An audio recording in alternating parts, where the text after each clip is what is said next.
So, Gil, I want to talk about LeBron with you, and I know you had some incredible matchups with him, and you caught him, early in his career in the early 2000s, and he's still playing at a high level, as we saw the other night. He's still jumping out the gym, doing stuff that otherwise we really haven't seen anybody, do this at this age in LeBron.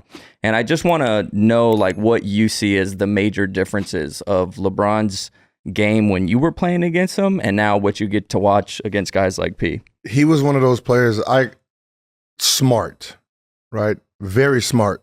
So smart that he plays to his strengths, never his weaknesses, right? So when you're trying to say he's not a one-on-one guy, he's not this, he knows that's not his skill. He's not going to try to do it, right? He's going to play to his perfection, right? And that's hard to do. Ladies and gentlemen, this is the story of how LeBron James transformed from a teenage prodigy to the ultimate chess master of the NBA. From the perspective of basketball legends like Gilbert Arenas and Paul George, we'll break down what makes LeBron, well, LeBron. Stick around because the revelations in this podcast might just change how you see the king forever.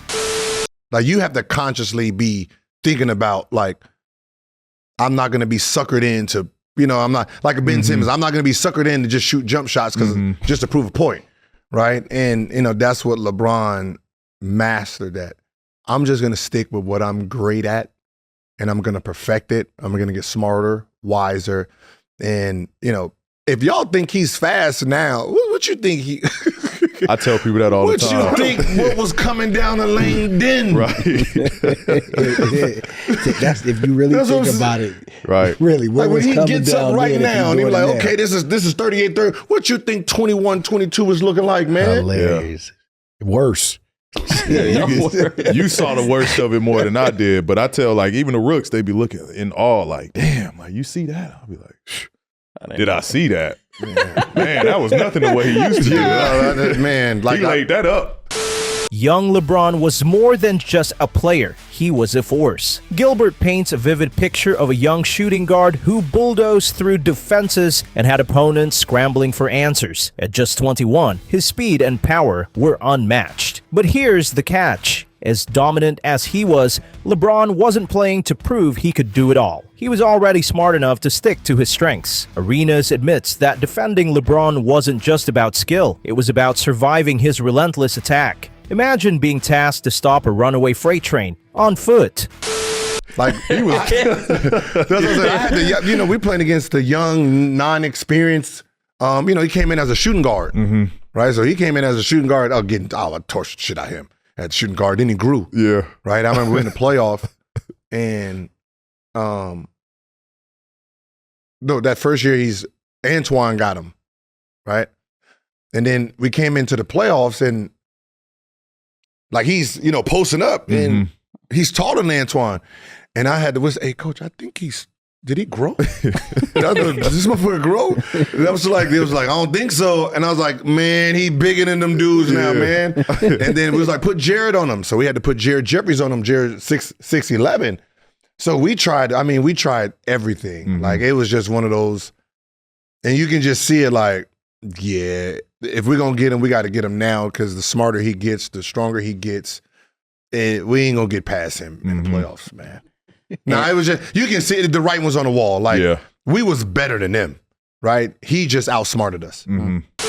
LeBron's evolution is where the story gets truly fascinating. As Gilbert points out, he didn't just rely on his athleticism. Instead, LeBron perfected his craft, becoming a player who could outthink his opponents. In fact, Gilbert says it best. We knew we had to beat him when he was young because the smarter he got, the less chance we stood. Think about that. His intelligence became his deadliest weapon. But there's one moment from LeBron's early career that Gilbert swears shows the exact moment he became unstoppable. And a follow-up to that, P shared a story, I think it was the second or third episode, where there was a possibility where Dante Jones was trying to get you to go to Cleveland. Yeah, so he was basically playing the middleman because I almost got traded to Cleveland after Indiana. The deal was damn near done. Indiana pulled out basically we not going to trade him to the same division. They pulled out, canceled the trade, then they sent me to Oklahoma. But the deal was damn near done to bring me to Cleveland with Bron. Yeah, that Would have been crazy. Yeah, it would have been crazy.